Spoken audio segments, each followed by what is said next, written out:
Halo teman-teman, ini pohon kita pertumbuhannya cukup subur ya. Kuncinya di sini adalah pH air dan juga nutrisi gitu ya. Nah, kita ingin bahas khusus tentang pH ya.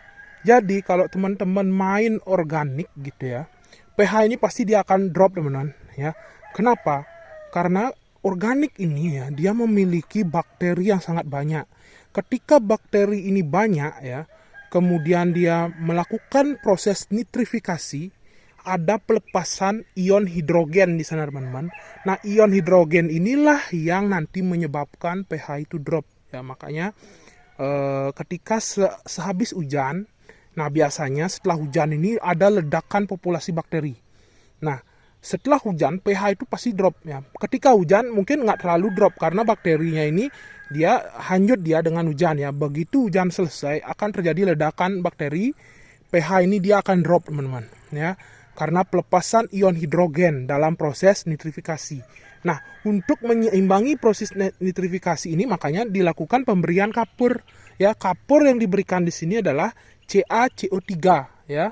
Kenapa CaCO3? Karena ini yang paling bagus. Artinya gini teman-teman, semakin pH kalian drop gitu ya, semakin cepat reaksi kapur pertanian ini ya. Karena semakin asamnya pH gitu ya, artinya hidrogennya itu banyak ya, ini akan semakin cepat bereaksi dengan kapur. Dan kapur ini dia akan menahan pH tidak langsung drop sampai ke 3 ya, dia akan tahan di 5, di 4,5 gitu ya. Nah, kita kan nggak ingin pH 4,5 sampai 5,5 gitu kan. Nah, kalau saya makanya saya nggak pakai organik karena saya tahu setelah hujan terjadi ledakan populasi bakteri ya. Saya nggak menginginkan itu. Nah, kalau kalian kuat ya ngendal pH tanah itu, boleh tuh ya, bakterinya dipelihara banyakin, pH-nya tuh dikencengin. Nah, itu subur sekali pohon, itu pasti saya jamin subur. Karena saya nggak mampu mengontrol pH gitu ya, saya lemah gitu ya, makanya saya nggak pakai organik ya, karena saya takut terjadi ledakan populasi bakteri menyebabkan pH drop ya. Nah, ini hasilnya saya nggak pakai organik ya, saya cuma pakai ya topsoil aja ya, organik yang memang bawaan tanah setempat ya, bukan nambahin kotoran hewan gitu ya. Nah, nih hasilnya tuh gini tuh, besar juga daunnya. Nih kelihatan nggak nih tuh ya, sehat kok, turbusnya sehat tuh ya. Itu juga yang jauh tuh turbusnya banyak banget tuh, sehat kok teman-teman ya.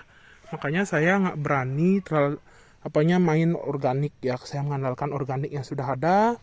Berbeda halnya dengan lokasi teman-teman yang organiknya ini nggak ada, atau misalnya kalian baru buka lahan dengan ekskavator atau apalah ya, itu kan organiknya hilang semua itu. Nah, boleh tuh kalian tambahin sedikit aja, jangan terlalu banyak karena akan terjadi ledakan populasi bakteri ya.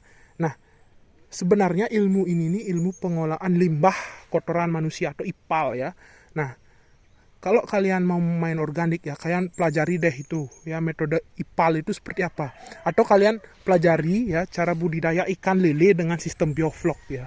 Nah, itu kalian lihat ya, untuk menjaga pH tanahnya ya, itu dia ngehajar kolam itu dengan oksigen ya, dihajar dengan oksigen ya, supaya si hidrogennya ini berikatan dengan oksigen. Nah, dan juga boleh digunakan kapur ya, agar si hidrogennya atau H-nya ini, ion H-nya ini, dia berikatan dengan kalsium ya. Jadi dia pakai dua. Kalau nggak main di kapur, dia main di aerator, biasanya di angin ya. Nah, itu teman-teman. Nah, kalau di tanah kan kita nggak bisa nambah angin, kita hanya bisa nambah kapur gitu. Makanya saya nggak berani ya.